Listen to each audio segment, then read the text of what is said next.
something to the ocean rowing community, but to anyone that wanted to participate in what I was doing.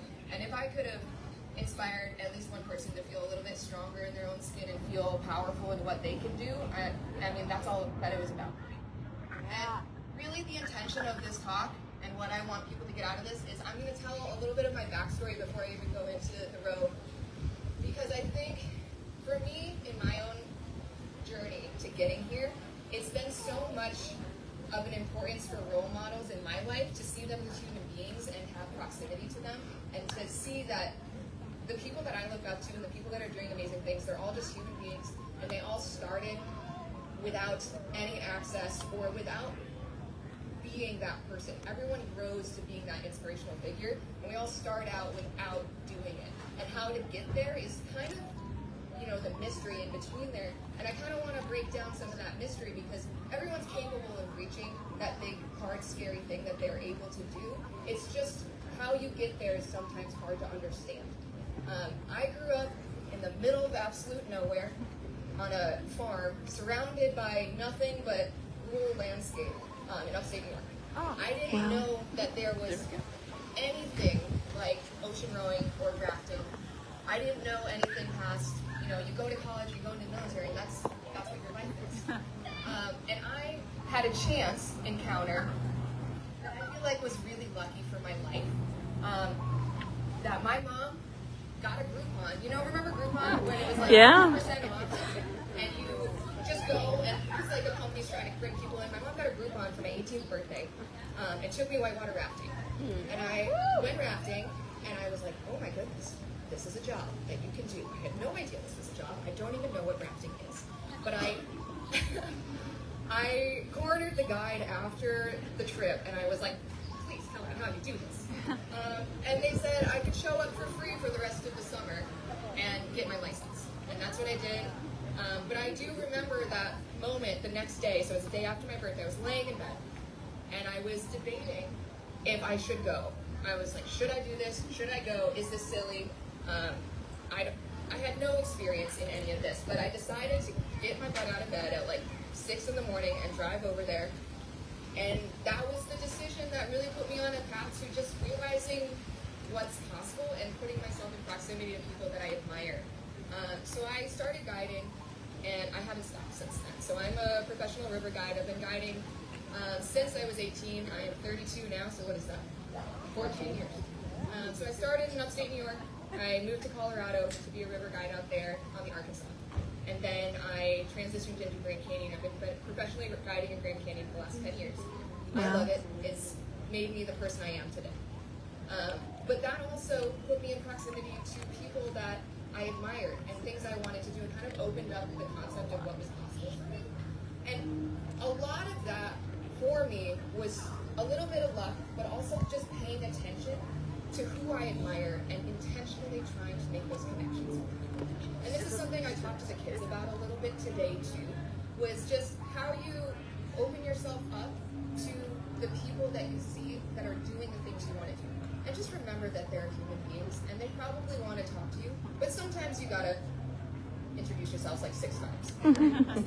But that is part of the thing, is just seeing yourself in proximity to those people and trying to find that information for yourself. And that's what I ended up doing a lot of this. And then it was the same thing with ocean rowing for me. You guys might not know this, but I didn't ocean row my whole life. I started ocean rowing. My first row was in 2024. And that was a row from California to Hawaii. And it was with a team of 4 women. And before that, I had no ocean rowing experience. But I had my river experience, and I saw another group of women do a row. It's called the Lap 35 team. And they were incredible. So they set the women's 4 record for the California to Hawaii. And I just saw some of their stuff on the internet. And I was like, this is amazing. Oh my goodness. I think I want to do that. And I'd heard of ocean rowing just in a concept, but I had no idea how you did it. I had no idea how you got into that. It was kind of this enigma to me. And I just happened to send them a message, and I was like, can you just tell me how you did this? And they directed me down a path to saying, like, okay, we'll break it down. Like, this is who you need to contact. And they actually put me in contact with the race. And then you just move forward from there. And that's kind of how I got into into ocean rowing, none of it's special. None of it's like this thing that is unattainable to another person. It's just really believing that you want something and then finding the right answers to the questions that you have about it. And sometimes that just means being super vulnerable to people and asking and being open to what they have to say and listening and trying to figure it out for yourself. And all of this stuff is hard and scary to make happen, but really it doesn't take magic. It just takes a little bit of commitment and determination to build a project. It took me, for my first row, it took me 2 years to even get close to the starting line. Me and my team fundraised and worked our butts off. I am not an independently wealthy person whatsoever. We are just 30-year-old women with a really big dream at that period of time. We were tabling outside of Walmarts. We were doing like trivia nights at any bar that would let us in. I worked extra hours as much as I could just to make a dream happen, and that's kind of how some of this stuff has to work. You put in a lot of really boring, exhausting, frustrating hours to eventually get to the thing that you see at the end of the line, which is your dream. And a lot of that is just repetitive work to get there, but none of it's unattainable. It's just kind of making it happen. But my first row really led me into this second row that I did. The first row taught me so very much about myself, but also about what it means to do something like this. My first row, the boat we purchased, we were under the impression it was crossing ready. And when the boat was shipped from the Netherlands to the US, I picked it up in LA. And I very quickly realized it wasn't crossing ready. It was like, I can't remember the exact term, but it was torrential biblical downpour in LA when we went to pick up the boat. And me and my teammate Chris went to go get it, and we pulled it out of the shipping yard, and we realized quickly, because it's been raining so much, all of the hatches are just full of water. So we instantly realized there's something going on with the boat. The hatches are not watertight. So my teammate Chris is just bilge pumping out the boat as I'm trying to rewire the trailer lights because I bought the wrong trailer lights. So I'm laying under the trailer in the pouring rain with a little lighter trying to heat shrink it, trying to make it happen. And then we got the boat to Monterey and then quickly realized the boat was in way worse condition than we'd ever imagined. But instead of just calling it at that moment, I decided that I would just try to learn to rebuild a boat in the next 4 months. And with the help of amazing friends and a lot of repetitive frustration and failure, but also just trying to keep moving forward, I was able to learn a bunch about these ocean rowing boats because I had to, because everything was broken. I had to rebuild the water maker. I had to replace all the solar panels. I had to patch a lot of holes that were just in the boat that I found that were just full of glue, which was very concerning. But I learned so much about that boat because the challenge presented itself to me. And instead of seeing that challenge and giving up, I was just like, okay, well, I'll just make it through one more day. I'll learn how to fix one more thing, and then we'll see what happens from there. And for a long time, I thought, while I was rebuilding this boat, the dream was not going to happen. But I was just trying to convince myself that tomorrow might be better, and taking on the task of figuring out how to fix the next thing. So we finally get to the starting line after all of that work, and we had a really awesome row, but the goal for that row for me and my team was really just to be friends at the end, and that is what we achieved. They are actually all here right now. They're some of my biggest supporters and some of the best people in my life. Jen over there. Jen also did all of my social media for this entire row. I would send her our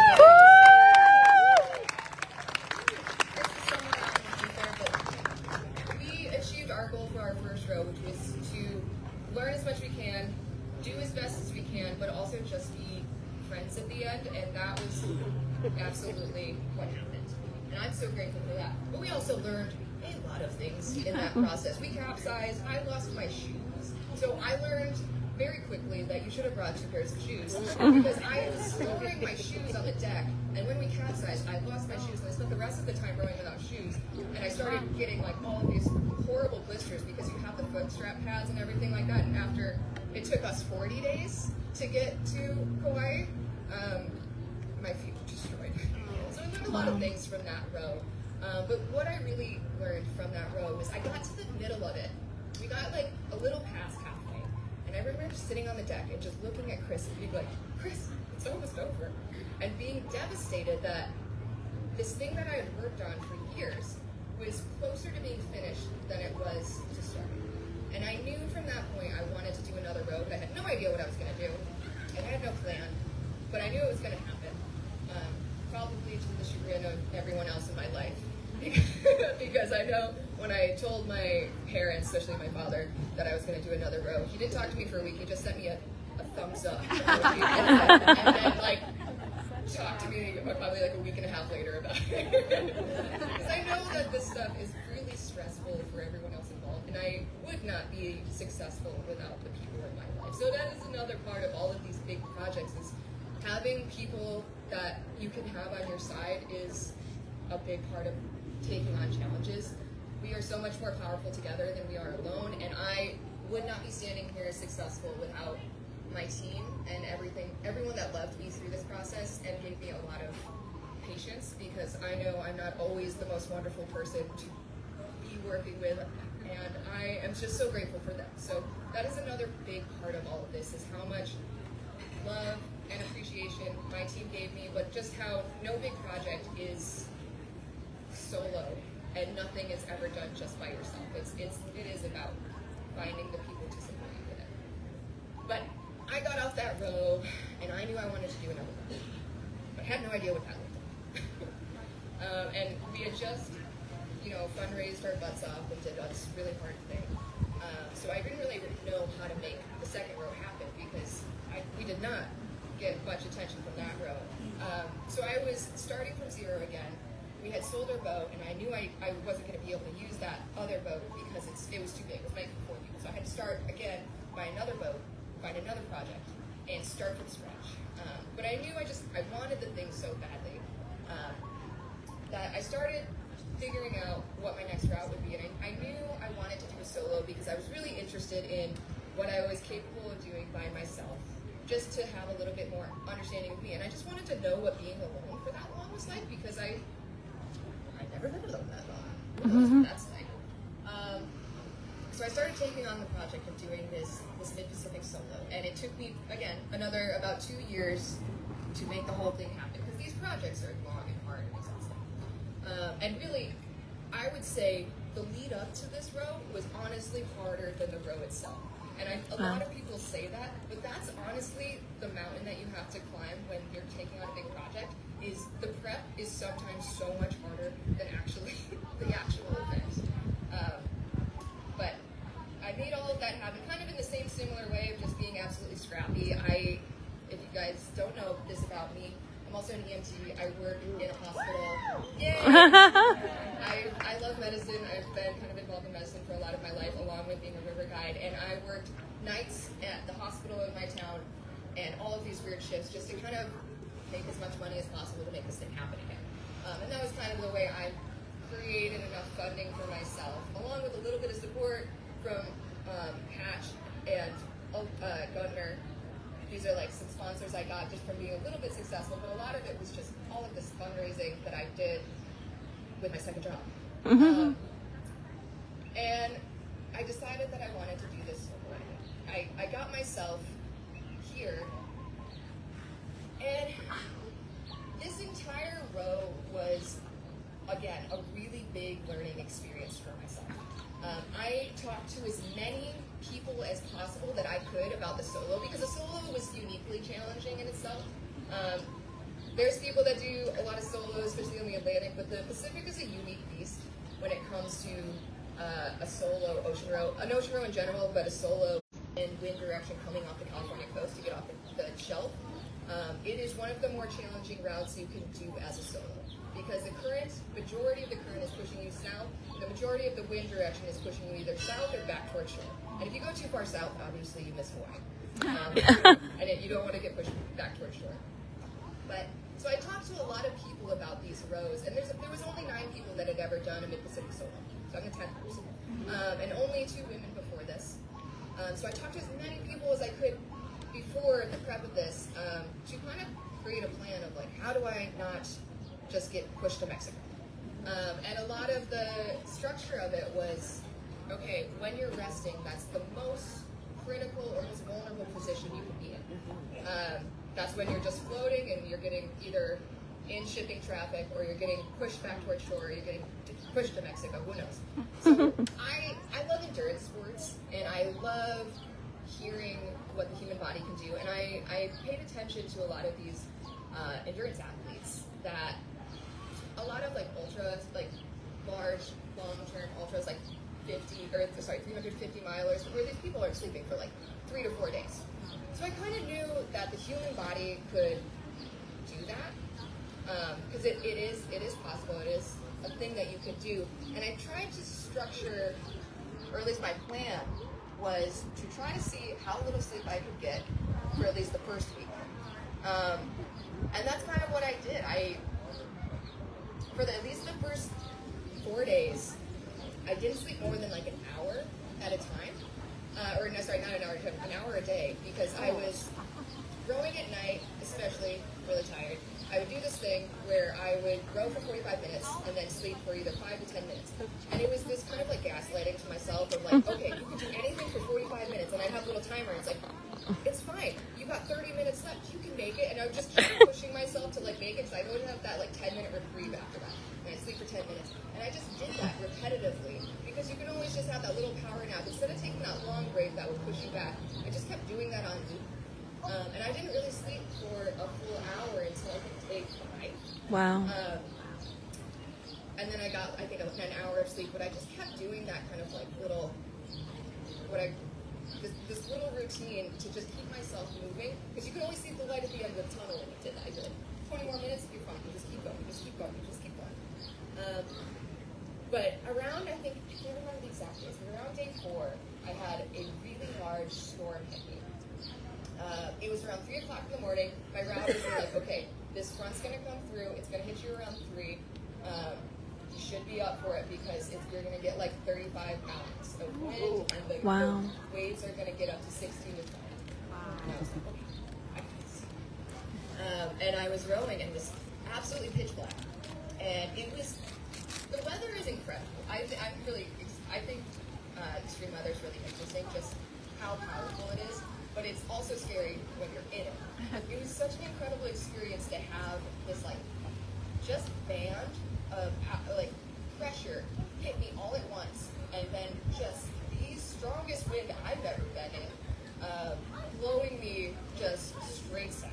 And it was really interesting, because it was finally at least not a wind blowing me towards the shore. It was blowing me south enough that I could use it. But these waves picked up, and I finally got the opportunity to actually use the conditions to my advantage. So I got the chance to surf, and then I started going south. And the storm was actually really a nice reprieve for me, because I was actually able to use the conditions.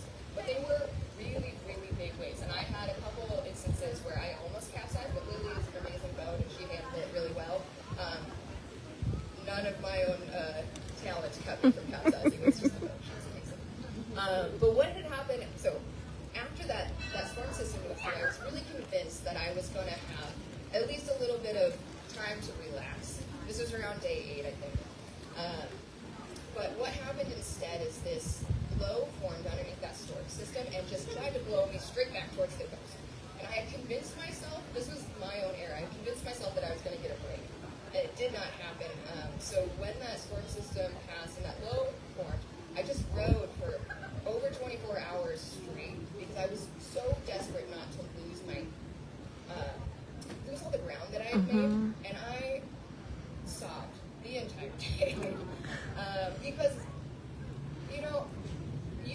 you can push through almost anything, but I definitely believe that when things are hard, it's okay to acknowledge that you're struggling, but you can just push through it. And I struggled through that whole week. I was afraid. I didn't feel confident all the time, but I knew that I had committed so much of myself to this that I was going to see it through no matter what. And I really think that's what a lot of resiliency is not pretending you're not afraid, not pretending that you are stronger, or not stronger is not the right word, because I think strength really exists in presence of all these other emotions. But not pretending you don't feel all of these scary feelings and all these thoughts and all the self-doubt, but you choose to do it anyway. And I went through all of that. I don't know if I'm going to be able to do this. And I just sobbed for an entire day. And then that passed. And just like everything, those feelings pass, the weather changes, everything changes, and then you get to move through it. And after that, I moved through it. I was able to get off the coast. When I was like around 250 miles off the coast, I realized that I maybe wasn't going to Mexico. And that was up to that point, I was like, it's definitely an option that I'm just going to go to Mexico and it'll be a road to Mexico. Especially during that time, like that first week, I had a lot of auditory hallucinations as well. So when you have that little sleep in your body does a lot of weird stuff because, REM sleep is really important for your brain. And I hadn't gotten REM sleep in like at least a week. And my brain started making a lot of interesting decisions when it came to what it was hearing. All of the sounds of my boats were just voices, and there was at points just like a chorus or a conversation of voices always going around my boat. And I also was seeing a lot of what's interesting is like city lights. So I looked inside of my boat, and I would just see like a skyline of like city lights, and I had no idea what I was looking at. And I was like, I'm nowhere near the shore. I don't think I'm near the shore. Where am I? But that eventually subsided, but I was dealing with a lot of those auditory hallucinations a good part of the row. But eventually my body kind of adjusted, realized what it was doing, and think, or maybe I just got used to it. I got used to it. But a lot of this row was kind of just like a practice in showing up even though I, felt exhausted, felt hungry, didn't want to be there. The big center of the row, that's kind of like what I think is some of the most critical pieces of taking on a big project or taking on like a big thing like this is in the beginning, you have a lot of adrenaline, you're so excited or you're scared or you're whatever, you have all these feelings that kind of push you forward, it's a lot of momentum. And then when you get to the center of anything, you can use this analogy for being in college, you can use this analogy for like a house project, but when you get to the center and you just have to do that like relentless, grinding, repetitive, exhausting work, that's when the motivation stops being there and it's more the heart and soul of the project that takes over, or like your own heart has to kind of take the lead, or you're gonna lose some of that ability to keep moving forward. And I think that for me, like what I call the big middle of this project for me came out of the love of the thing that I was doing. I knew I wanted to be there, and that's why I feel like I was successful in this, because no part of me at any moment was saying, I don't actually want to be here. I knew I loved the ocean. I knew I loved being in a boat in the middle of nowhere. It's always been something I've tried to get, and I think that's something so important to any project that you're trying to do is if you're not there for love, it's hard to maintain the momentum through that big middle piece. And I think that's so important for a lot of people when it comes to figuring out like what you want from your life and what you want your goals to be, because if you don't have that passion behind some of these big projects and doing it for a bigger reason than just, oh, the finish line looks cool. I never spent a moment of this row thinking about the finish line. I actually spent moments of this row dreading the finish line because I didn't want it to end. And I think that's a big piece of what any of these things going forward with your life, and if you're thinking about doing your own big project, knowing that it's bigger than just the outcome, knowing that you can find happiness and peace within the project, and you're there for the right reasons.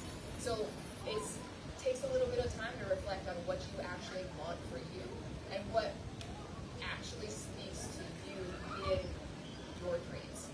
Because I know for myself, the only way I was able to continue not sleeping this entire time, so during the middle of the row, I only slept probably like 4 hours a day in 2 hour segments. I would start rowing at midnight. I would stop rowing at midnight. I would sleep for 2 hours. And then I would get up around 2, row for another 3 hours. And then I would sleep for another 2 hours. And then I would just get up and just row the rest of the day until midnight. And of course in there I eat and do stuff. But I put a obnoxious amount of hours into the rowing seat because I loved doing it, because I wanted to be there, because I knew I was there for the right reasons for myself and also for the people that supported me, and I loved what I was doing, so that was an easy thing for me to show up and move through it. And I think sometimes with these big projects, if you're not there for the right reasons, you're not there for love, it becomes harder to see it through in that big, boring, exhausting, relentless middle section of all of this. And I think that is probably one of the most important pieces to all of this, is trying to find something that's authentic to you. If you're trying to do something big and scary yourself, is you want it for you. You could want it for other people, you could want it for the people that love you and support you, but finding that kind of bigger piece to it all is the thing that gets you through all of that hard middle stuff. Is like understanding why you're there, understanding what you want out of it, and it shouldn't just be the end goal, the outcome, the finish line, whatever it is to you, because it's never going to get you through. The idea of the finish line will never get you through the middle part. Anyway, I rode for a long time through the heat. By the time I got to probably halfway, it was so exhaustingly hot, it's insane. I was just like wearing as much clothing as physically possible during like the hot parts of the day, even though it was very hot, but the sun was hotter. Or like the sun is so relentless. So I was wearing just these clothing. And just trying to protect myself, trying to keep myself like maintained. And that's also was a hard part about all this, is just like the body maintenance. And I feel like I did pretty good, but I did get some pretty significant, I did talk about this, but I got some pretty significant butt sores. That's like super common for ocean rowing. But by the end, I was like texting Jen, I was like, everything is pain. Because it's just like, when you sit that long, you know, like just like bed sores, when you sit that long, you start to get some pretty significant shit. But I feel like I held it together until the last couple of weeks when it was so hot. And all that pressure was there. But I remember, especially for this road, getting close to the end, I had some of the same feelings, and I think that's when I knew I was doing what I wanted to do. I remember just being so sad that it was almost done, and thinking to myself, like, man, I wish I could make this longer. But I knew. But I knew that I had set out for a goal, so there's two dualities within myself where it's like I wanted it to be longer, but I am also a deeply competitive person. I'm also do that. I just have to do that or something. But I did not expect to break the men's record at all. So I set out having no idea that was going to happen for me. When people would ask me how long I thought it was going to take me, I had this big long spiel that I would say, well, you know, so only 9 people have done this, and like the smattering of that is 53 days to 140 days, and if you average that, or you take off the 140 days, then you average that, it's maybe 70 days, 60 days, who knows? I would essentially just say, like, you know, probably 70 days, I would be stoked to be in the 60-day region, and just like leave it at that. And that would have broken the women's world record, and that was my intent, that was my goal. But I also knew within myself that I was going to give every possible ounce of my soul to this project. And I know, so the first week, I got off the coast, and I think probably like a week and a half to 2 weeks in, I just started doing a little bit of math. And I was like, okay, well, I know I'm ahead of the women's record by this much. And I was like, okay, well, I just want to know. I had in my notes app on my phone just the men's record time, and I was like, how much do I have left? I looked at the men's record, and I did a little bit of math, and I was like, this is how many miles you have to do a day to break the men's record. I just took that number, and I was like, put it in my back. I'm going to try to do that, but I didn't, like, say it out loud to anyone, really. I was just like, okay, now you have a number. And I love a goal. I love, like, a thing to put in front of you. And I put that number in front of me, and I was like, okay, just row all day until you make that number. And way easier said than done. I didn't do it every single day, but I did it most days, and I surpassed it a lot of days. But even throughout the majority of the row, I really didn't let myself acknowledge it. Because I think it's a very human thing, especially a very female thing, to just totally discredit your abilities, or like I kept telling myself, like, dude, you're gonna totally flop, you're gonna burn out, something's gonna happen, you know. Just the whole time I was like, it's not real, this is not actually happening for you. And by the time when I finally let myself kind of say it out loud in a real way, I was 500 miles away from Oahu, and I was 525 miles ahead of the men's record. And I was like, okay, I would just have to stop rowing right now, I think. I finally was like, okay, I can say it out loud, I think, but then I would always have like the caveat at the end, like, anything could happen, you don't know. And it is true, anything could happen, you know, like, especially with open ocean stuff, like, something could happen 10 miles offshore, and it could all be over. So I always told myself, like, you know, you can maybe say it, but there was still a lot of humility within it, because I have so much respect for what the ocean is and what it can do. So I never really wanted to, like, claim anything until I actually had it in my hands. Because coming into this too, you guys don't know much about the Molokai Channel. It's a kind of a spicy channel, and a couple weeks out, that's all I was thinking about. I was like, okay, this thing is going to be spicy. I know it's going to be probably like the final boss of this entire show. And that was a big part of it, because the first woman to ever do this row also came into Oahu, and she had to get towed in. And then the second woman, Leah, who had the record, she had a really, really hard time getting in. So part of me was like, I bought towing insurance, like 3 days before I got here, just in case. For a boat tow, I was like, I don't know what's going to happen. And because the wind and waves were picking up so much, like the conditions were pretty big for me to come in. And that's a big part of the reason why when I got to the Molokai Channel, it was going like 5.5 knots.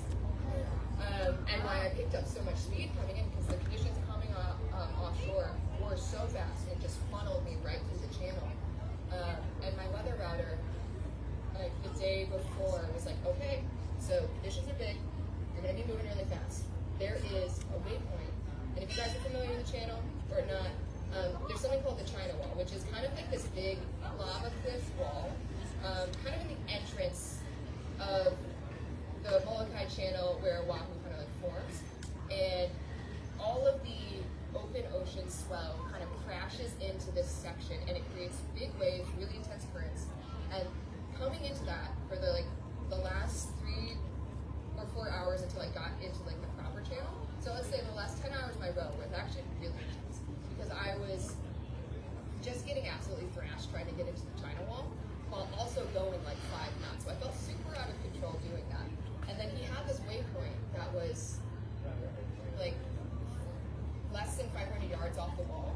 And he's like, you have to meet this, because if not, you're going to get sucked out into the center of the channel and pulling around the island.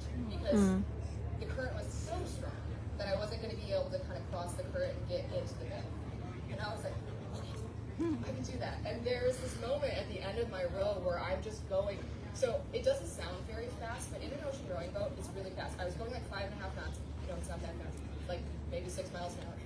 But it felt really fast to me, where it felt like I could touch the wall. I wasn't actually able to touch the wall, but I was like so close to this China Wall, just ripping down the wall, like feeling how powerful all of that was, and that it was such a beautiful kind of reminder and crescendo to the end of the row.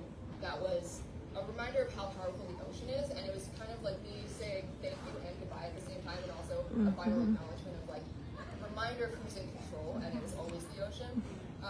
Just going, probably the fastest I've gone this entire row, past the wall into the channel, and just continuing to go like 5 knots all the way in was really intense for me, but really cool at the same time. I did not expect that, and I know coming in, my whole team, and no one expected me to get in that early. So I know everyone behind the scenes was just scrambling. Thank you guys so much for doing that for me. Scrambling because everyone expected to have so much more time than they did, and I expected to have so much more time than I did. I I didn't really have time to like brush my hair or like put on my special shorts like right at the last minute. So I was like, oh, I want these, let's wear them. Yeah, it was just like such a special moment, I know, too, to have everyone be here and planning the harbor. And I was honestly blown away by it because I don't think, so I'm a river guide. I don't know a whole lot about social media before this. Like, you know, I partake, but I didn't know what that much attention actually meant. So I think when I got to here, it kind of like set in, and it was also wildly overwhelming for me to see that many people care. But also, I think what I've learned from like the past week of being, especially in Waikiki and like talking to people, is that the majority of people that have come up to me are young women and moms, and I've learned that I am so happy that that is the people, that is the group of human beings that I was able to mean something to, because that is exactly what I would have wanted with any of this. It's just the ability to show women that they are as powerful as they want to be, because I know that often we are considered to be a little less than what you truly are. We're often told that you're not as capable, you're not as strong, you're not as powerful, you probably are not held in the same regard in most spaces. But I am so grateful that the people that got something out of this were, you know, probably my target audience, and just women that need a little bit of empowerment to feel like they can take on their big hard scary thing. So that is what I've learned from all of this, bro, is that all of you guys are so capable, and I'm just so grateful that I had any part to play in you taking on your next big thing, or considering what's possible for you. And if I can say anything, it's just thank you so much for being here. And thank you so much for caring about the project and my thing, but I also want you guys to know that you have your own big, beautiful dreams that you definitely should do, and you have the ability to make it happen.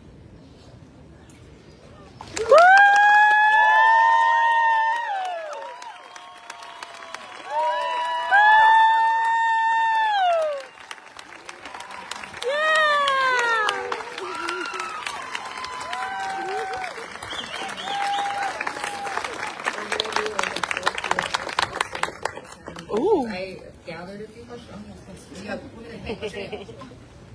Hi, Sandy. I've been following you since day one, and ironically, amazingly, I'm here on vacation for 10 days, and I get to meet you. I know it's weird for you, but it's like to us, that we've been following you, it's like we feel like we know you, and it's weird, right? That's how social media works. But the question, well, first thing, I think you found your new job, which I think should be a motivational speaker. Right. Our audience, I've been in for 21 years in middle school, and I feel like this is what young kids need. Somebody, like, you have motivational speakers come into our school all the time, and you would be perfect for this. Like, the next thing, you can do it and stuff like that. And anyway, but I'm sure with all the social media stuff, I don't know, did you read any of it, what people were writing? When you got into the water, and get back in the water, or get back in the boat because of the shark. Are you, like, do you ever even... So the question is, yeah. Was I scared? You know you have to clean that. Well, so it's just so I can, because it is live streaming, I want to condense the question so everybody can know. Is it, I know you have to get over that too, but like, is it a thought? Was it a thought? So I love this question, and this was actually something that someone asked from some of the social media stuff too, and then I wanted to answer this question is like, what is your relationship to fear, and just what does that mean for you, and were you scared? And I'm going to say yes, I was scared all the time. And also getting in the water, yes, I was scared. Sharks, terrifying. But I think my relationship to fear has changed over time, because I'm not this like fearless human being. I don't like that word, fearless. I think bravery cannot exist without the presence of fear. And I think it's okay to be afraid of what you're doing, as long as the fear doesn't stop you from that thing. Because that's when like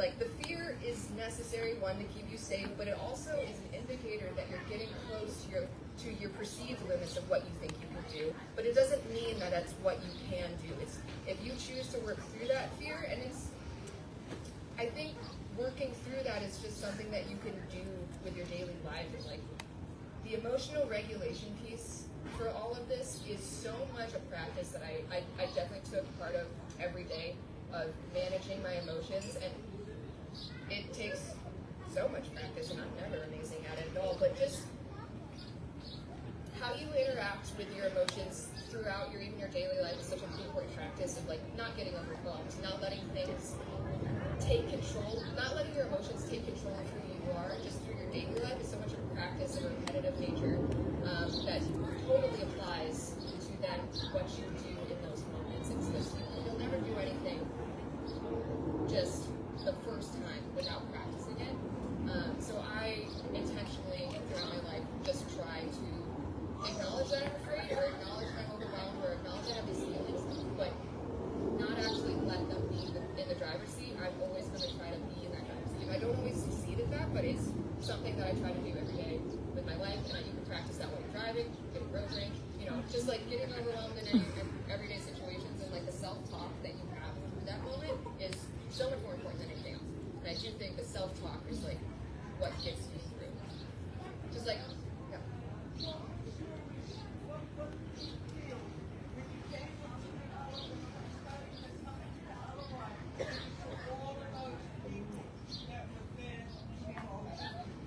So the question was, what did I feel when I was coming into the harbor?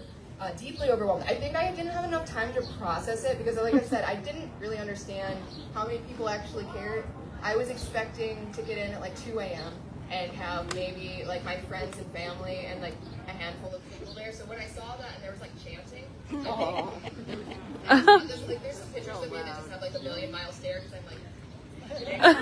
And what was actually really amazing is so Marley, who was up here, was like my little beacon of calm and hope. He was on a tiny boat just guiding me through the harbor. He's like, it's okay, you're going to be fine. He just like put me on the side because I couldn't see where I was rowing also. So I'm rowing trying to navigate through the narrow channel of the harbor, and there's reef on each side and there's a wall on the other side. And Marley was just like, you got this.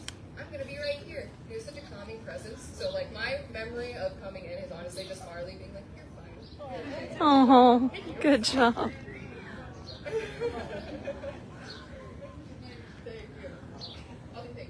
What was your favorite thing to listen to? Okay, so I devoured audiobooks. Same. Yes. I devoured a lot of audiobooks. I would say my favorite audiobook that I listened to was called The Shark Dialogue. It's a Hawaiian writer. It's the history.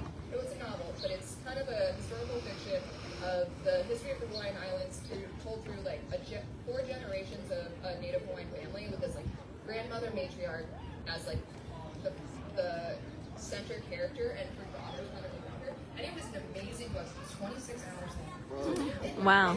But I had a lot of time. Oh, But you say the chef.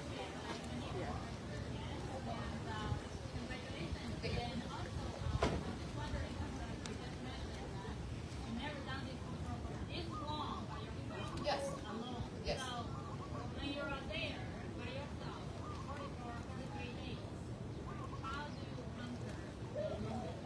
So the question was,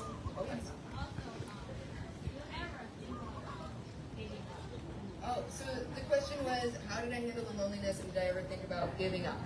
This portion, I feel like I felt lonely for the first week, especially when I felt really overwhelmed and afraid, and all of that stuff was going on. But honestly, by the second half, I was really happy to be there. Like, a big part of this for me was to get to spend time alone with my thoughts. Like, I definitely had some brain bugs that I was trying to work through in my life, and I wanted to know what it was like to listen to myself without being like something to someone all of the time.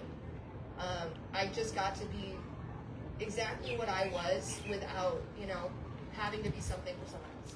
And I wanted to know what that was like for me and what my brain thought of when it was just alone and there was no input. So I actually went there to be alone, and I think I cherished the loneliness in a lot of ways. I mean, definitely I had some really high days and some really low days.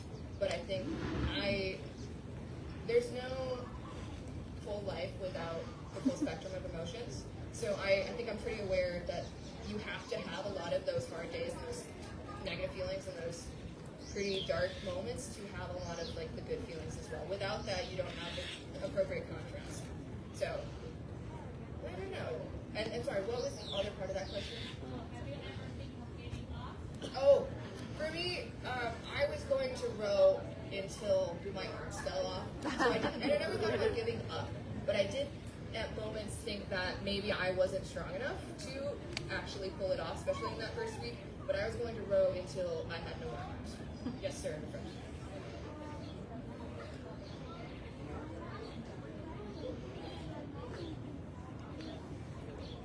Oh, thank you so much.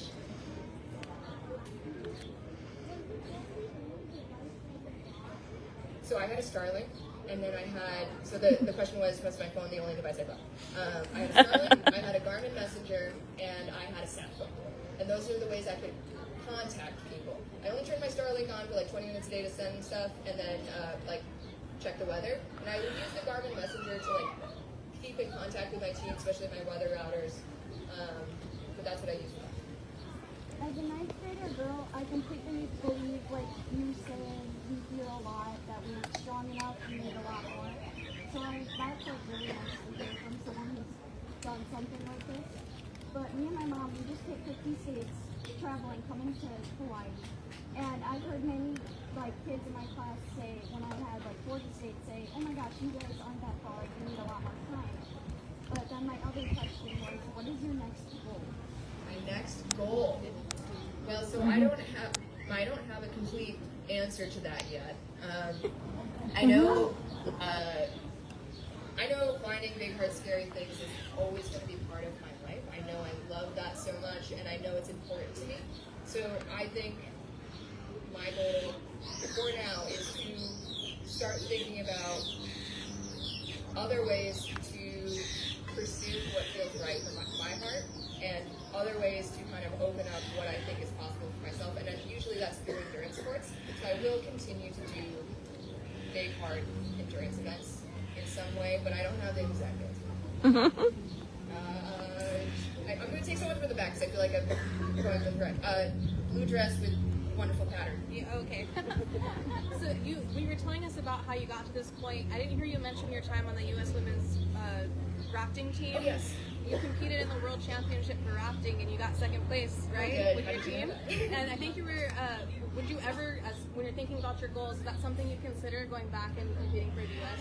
Yeah. So okay, the question was, she brought up that I'm actually still on the team, on the U.S. women's raft race team. I competed, I think it was in 2022 in Bosnia. We got second in the world. It was actually the first time the U.S. had podiumed in like 20 years, and that was cool. That was cool.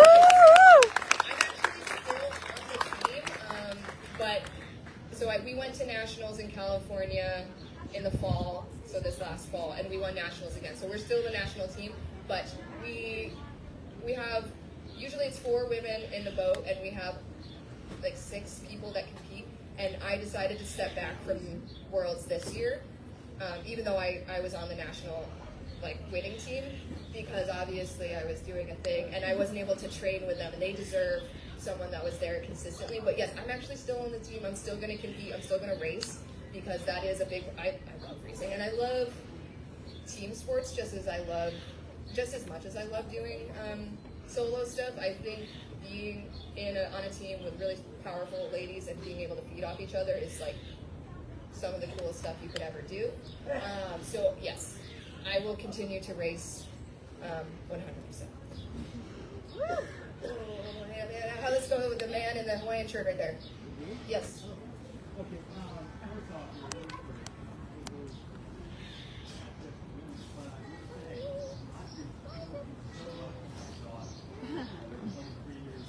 Yeah.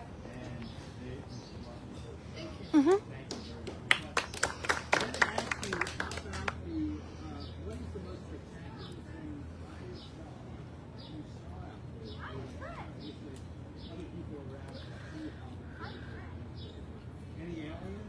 No, I don't know. The lights that I was seeing on the first week could have been aliens, or it could have just been my brain aliens. The most spectacular thing I have seen, it's hard to condense, a trip like this as being, wow, this is the most amazing thing I've seen, but I think honestly for me, just the sunsets were really incredible offshore, and I think they were so impactful for me, especially getting close to Hawaii, because I would spend all day just rowing in relentless sun. And by the time the sunset came around, it was just like this reprieve of the entire oppressiveness of the day. And it was always just a beautiful sunset. So when I got to 8 p.m., I was like, oh my God, the world is changing. This is amazing. My mood is so different in this moment. So I think I have such a strong connection to that. And I had this album that I would play constantly at sunset that would kind of help me transition into nighttime and kind of just reset my day and chill me out a little bit. It was if anyone knows who Nora Jones is, I would listen to it. My mom played this album when I was a little kid, and that's why I had such a strong connection to it. But I played a Nora Jones album almost every time at sunset, and I was like, okay, now I'm ready. Nice. I think that's probably, I don't know, a sunset on the open ocean is everything I feel. The little girl in the purple. Oh, sorry, there's so many. To you. I did see a shark. I just saw multiple sharks. They're just so fast I couldn't get any videos of them. So coming into Oahu, I was there was some big weather coming into Oahu, and I was surfing down a wave, and I looked over to my side, and I was like, oh my God, there's a shark surfing with me down this wave.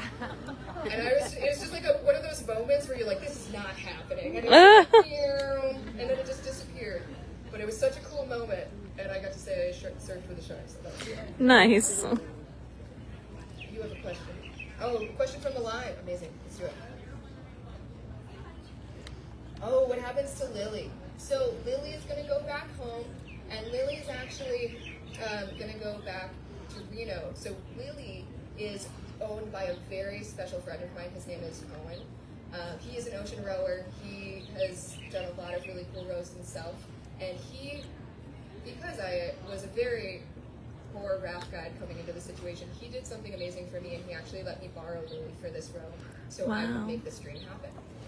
So the boat is Lily is gonna go back to Owen to see if Owen wants to keep doing his own dreams as well. So Lily has more rows in her future. I don't think they'll be with me, even though I might end up doing more rows, but Lily has more rows in her future, possibly with Owen or possibly with other women in the U.S. that I know of. Nice. Oh, you have another one? Okay, we'll do a couple more over here. If I would do anything differently. That's a good question. Bring more coffee? Yeah, probably do that. I didn't expect to go through it that fast. Bring more coffee. No, honestly, I feel like I gave everything I had to this project. I feel if I had changed anything, you never know. It wouldn't have been the exact same row. And I'm so grateful for the row I have and had that I don't think if I changed anything, it wouldn't be the same. And I am so grateful what had happened. Yeah. Yeah.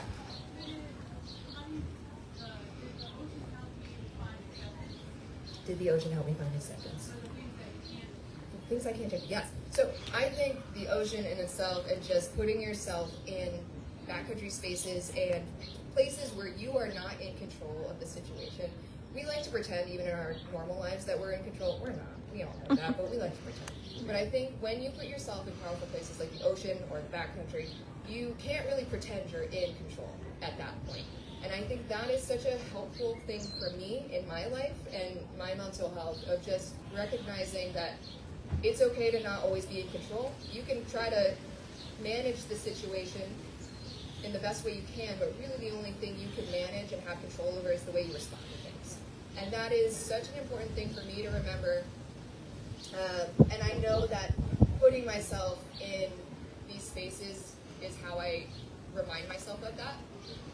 Is just going out in these places that I am so very fundamentally aware is more powerful than I am, more amazing than I am, more just I don't have the final say in anything that happens, and the practice of being out of control and being okay with that, and only being able to manage my own self through that situation is so good for me, especially when it comes to like mental health and acceptance with a lot of this stuff.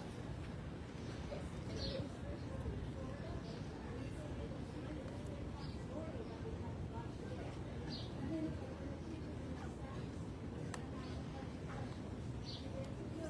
Okay.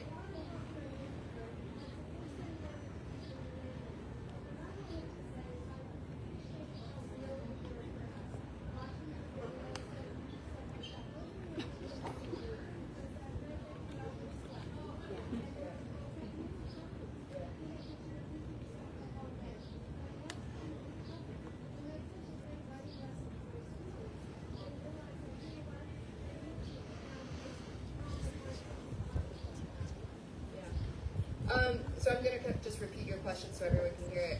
One was, what did I eat? Am I an introvert? And then also you said trying to be a human through all this was something that you really connected through. You felt like I was honest through it all. If I ever prayed? Okay, well, I'll answer the first questions and then we'll get there. So what did I eat when I first got here? I stared at a fruit cup for a while and I didn't really eat it. And then I had a bite of a burger. I was so overwhelmed that I wasn't really the first night. I kind of just a million miles stared at a fruit cup because there was so much going on. I stayed in a storage room here. You guys didn't know for a while. I just stayed in the closet and had to kind of collect myself. And Sierra was there, and Chris and everyone. And I just made everyone. It was really lovely because I had a group of my close people just go around and tell me stories of their life. I didn't want to talk about my life at that point. I was just like, everyone just tell me something that happened to you in the last month and a half, please, because I don't want to talk about it. And it was really nice. But I didn't really eat anything right away. The next day, I think I had an omelet the first day, and that was lovely. But I didn't, seek out a special thing, I think, because I was just not good at making decisions like that. And then, the next question, am I an introvert? Yes, I am. I get exhausted from social interaction for sure. I would say I'm not the total introvert. I do love people, but I'm not good at small talk. So I think that's why I was so open with some of my video stuff, is because I'm not good at pretending I'm anything I'm not.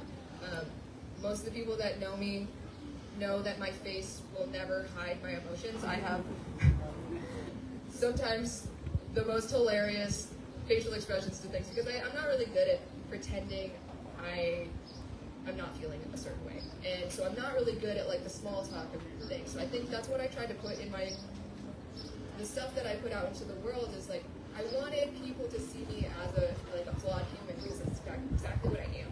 And I think that's important for role models for a lot of people, and it was important for me for role models to try to get close enough to those people to see them as human beings and not see them as this pedestal ethereal being that I could never be. Because that's not how you get close to that person, and that's not how you get yourself to the place you want to be if it's similar to that other person. It's not how you achieve what they have done. I am 100% just a flawed person that has something that they want to do. Sorry, and then the praying thing, I think for me and myself, just being in those spaces is my version of a religion. Just the humility, the practice of humility, and being able to be in that place for myself. Sarah, you pick someone. You go. Yes. Oh, yes, actually, internet. I need your help. If anyone's listening. So Captain Ho has emailed me. I'm looking at you guys. But I have a problem. There's restrictions on his email where I've emailed him back and it keeps getting bounced back. So his ship was called the Turtle Island, and I have his email, but I can't get through to him, and I don't know how to get through his restrictions. So I keep trying to answer him, and it keeps getting restricted. It gets bounced back, so he has no idea. I'm hitting a wall with this whole situation. So He did email me, but I can't email him because he emailed me from like his work email, and it doesn't want me to answer him. I don't know why. So that's where that is. We're trying. Oh.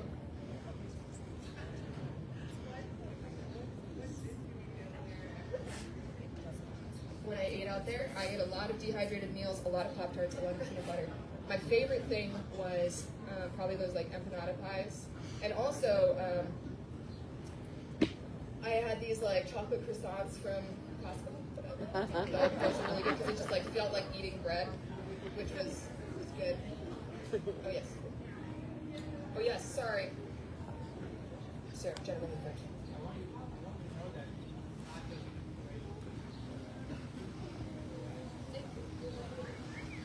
It's okay. We can cry together. Mm-hmm.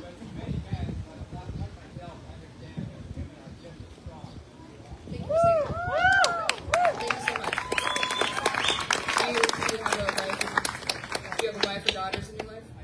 Awesome.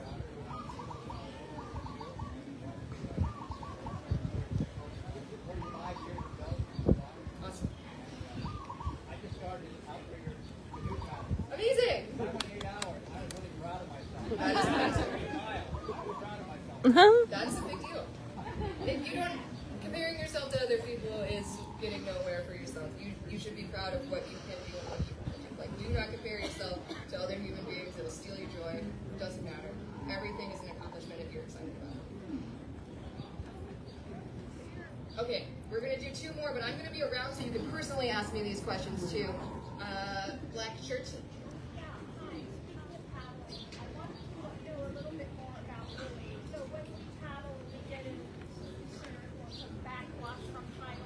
Yeah. Yep. What do you say you did capsize with the foreman? Were you using some kind of race stroke when you were coming through the channel? Like, how do you prevent Lily from Did you get into a position where you had to save? Yeah, so the question is about capsizing and if you can prevent the capsizes. So on my first row, we did capsize. Jen and Chris were on deck, and you're always tethered to the boat. Always tethered. You always have a harness. You're tethered to the boat. So the biggest risk of this whole situation usually is just getting separated from your boat. Like being separated from your boat offshore is pretty much you're guaranteed to not survive that. So you're always tethered to the boat, and during a capsize, the boat will go upside down. But these boats are designed to self-right, and they do it pretty quickly. Rizzo, my first boat, self-righted pretty quickly. Because the cabins are high up and they're full of air, so it makes it really unstable when it's upside down. So they move pretty fast because the weight is also stored really low. But when it does happen, obviously you get really wet. I was in the cabin actually when it happened, and I just kind of got slammed into the ceiling. Sierra was in the cabin; she was sleeping. She got thrown onto the ceiling. But there are things you can do to anticipate, especially from a whitewater background. You can what's called a high side, so you can throw your weight into the oncoming wave, but especially when it comes to like big ocean waves, 140 pounds might not make that much of a difference. So sometimes it's the angle of your boat. Two, it's the rowing obviously and moving forward makes the boat more stable. But sometimes it's just the hold on and hope for the best, and that's a lot of the time hold on and hope for the best. When I was going through the Molokai Channel, a lot of the time the waves were with me, but it was very from the side and confused as well. So I was just trying to roll with it, and sometimes it works, sometimes it doesn't. Honestly, like for the first week, I think I got really lucky that I didn't capsize. I had some pretty big what's called a knockdown, which your boat kind of goes horizontal, or I'm sorry, what is this? Vertical. I'm still not totally recovered from this. So it went sideways, but it didn't go totally over. And I was able to just hold on through that. And I do think I just got really lucky that I didn't capsize this time, because I wasn't big enough weather to capsize me 100%. And Lily, you know how sometimes the boat goes down on the The bow doesn't dive like that necessarily. So the question was, can she furl or like the nose go into the wave? Yes, but not very common. An end over end flip is rare and would be pretty significant, but most of the time the boat will turn before it flips. So like when a big wave's coming, it'll usually catch your stern and then turn you, and you'll roll like a hot dog. Okay, I'll go. One more. From there, or? Okay, one more question. You pick us here.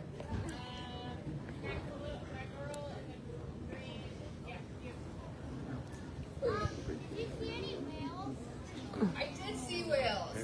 I saw a handful of whales off the coast of California. They weren't close enough for me to get good video.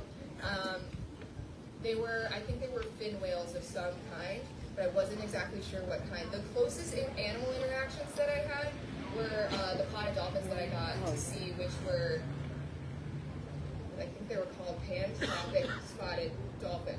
I could be wrong, but I think that's what they were called. And that was a really cool experience because they kind of surrounded my boat for a good 25 to 30 minutes. And that was really cool, and there was probably like 45 of them, and that was really special for me. That was my closest interaction besides the shark surf. Anyways, thank you guys so much for being here.